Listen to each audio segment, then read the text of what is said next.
So ngayon, na-chismis muna ako. Siya ang chichismisin ko kasi sa totoo lang, ganyan siya palagi. Ayaw niyang magsi-cellphone ako nang hindi siya kasali. Hindi po nga. Samantala, dati kayang-kaya ko mag-isa chat-chat dyan, mga ano. Pero yung dumating siya, nahihirapan ako. Kasi nga, ganyan lang yan. Minsan magpapaganda, minsan matutulog. Oo, hindi ko akalain. Kaya lang minsan kasi, pag na-chismis ako, ayaw niya. Ayaw niya na maingay. Kasalanan ko pa. Di po nga. Pataging kasalanan ko pa ang naging maingay. Eh, ikaw yung ay, ako, naluloko talaga ako dito sa beshi ko. Ito yung beshi ko, doggy. Ay, doggy, di po nga naging aso pa. So, siya yung beshi ko. Siyempre, dalawa kami. Kami dalawa tag-isa.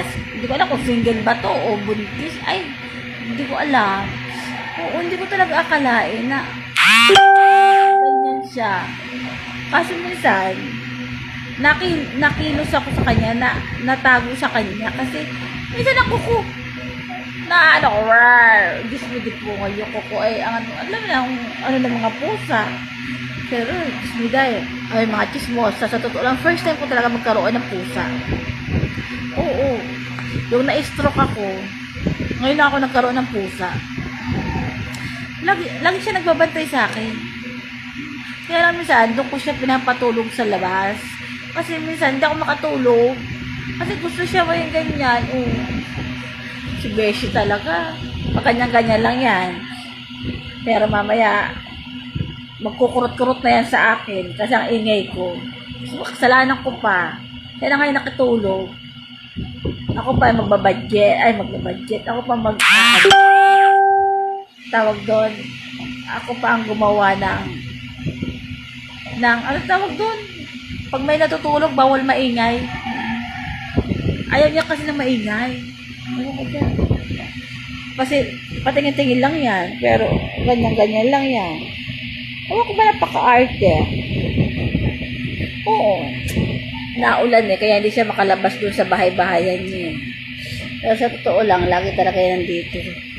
Lagi yan nandito sa akin. Oo, lalo na pag wala dito si Simon, yung pamangkin ko. Kasi yung pamangkin ko ay napakakulit.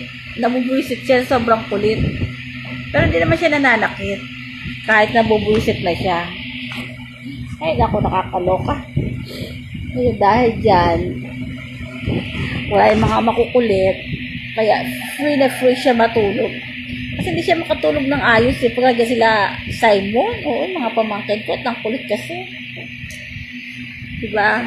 Parang baby na baby. Wala lang, kinismis ko lang habang tulog siya, kinikismis ko na. Minsan social yan, magkahawak pa kami ng kamay na. Ganyan yan. Sige, bye na nga sa inyo at baka ano pa ako magalit pa yan.